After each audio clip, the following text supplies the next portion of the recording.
Bonjour, je suis Sabine Henry, je suis professeure au département de géographie à l'université de Namur. Je travaille principalement sur les liens entre population et environnement, et plus particulièrement, je m'intéresse à l'impact des modifications environnementales sur la migration, ce qu'on appelle les migrants climatiques ou les migrants environnementaux. Alors, dans le cadre de ce cours, je vais aborder les liens population et climat. Euh, Nous savons que le changement climatique est indissociable de toute réflexion sur les questions de population et de développement parce qu'il touche le cœur de nos sociétés, nos modes de production, de consommation, mais aussi notre rapport à la nature. Donc le lien entre population et environnement ont toujours été largement débattus en démographie.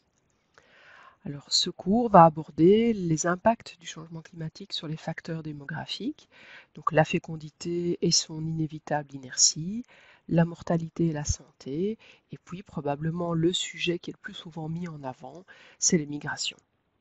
Alors on peut voir les migrations comme un problème à résoudre ou on peut aussi le voir comme une solution à explorer.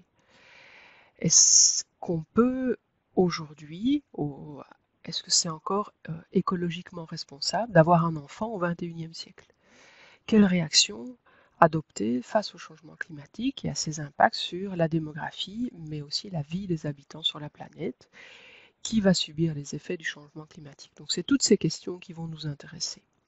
Le cours va tenter de faire le point sur les connaissances actuelles, même si elles sont encore incomplètes, et j'essaierai pendant le cours de vous expliquer les difficultés d'aborder les liens entre climat et démographie, et ça va vous permettre de mieux comprendre pourquoi les climato-sceptiques peuvent mener une politique avec des effets désastreux pour la planète et ses habitants. Le cours va se clôturer avec le cas des populations dites piégées. Ce sont des populations qui sont très vulnérables au changement climatique, mais qui sont trop pauvres pour y faire face adéquatement.